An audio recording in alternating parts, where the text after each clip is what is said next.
One of the things that I think we as women can do for each other that is really beautiful is to share our pain and to be vulnerable and to share our stories.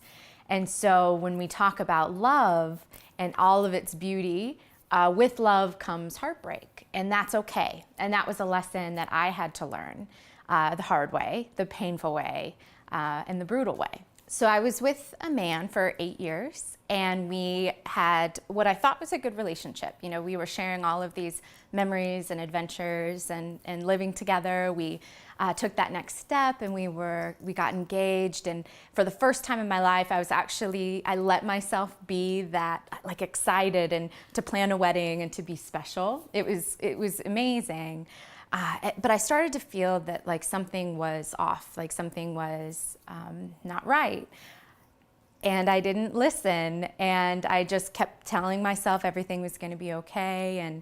But there was just this kind of nagging feeling that something wasn't right. And 2 months before we were supposed to get married, on Valentine's Day weekend, I was getting ready for work, and I noticed that his phone was on the coffee table, which it never was. He always kind of had it with him. Should have been a sign. And I was sitting there, and I had, confession, knew something was wrong. So I was trying to kind of figure out what it was. So previously I tried to access it. I'd, tried to, like, figure out, like, the smudge lines, like where the password, couldn't ever get in. So this one particular day, I'm sitting there, and this number pops into my head, and it was just this divine moment. And I only had a couple minutes before I had to get to work, and I opened up the phone, and I saw a text message that left, no question that he was cheating, and my heart broke. And unfortunately, I had to get to work, so I closed it. I didn't have any more time to see anything, but that was all I needed. That was all the evidence that I needed. And so began this super painful, brutal breaking of a relationship and of a heart and of this life that I thought that I was going to have and that I had created. And it was awful, and it knocked me to my knees. And for so long, I was always the strong one with my girlfriends and with my family.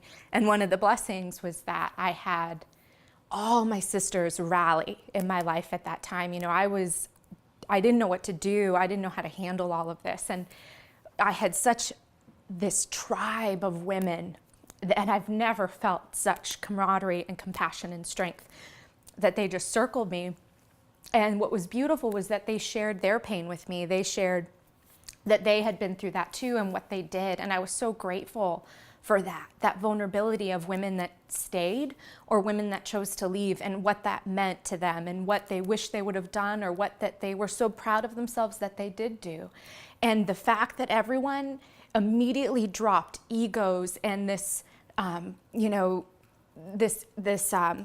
frontal image of that we're all perfect and happy, that immediately went away when they saw that I was in pain. When a sister's in pain, we are vulnerable and we are honest. And it was one of the best and most beautiful lessons in my life. And so that, I feel like now, is my turn to hopefully help and share my story. And if that helps another woman, then that is, my intention and my goal.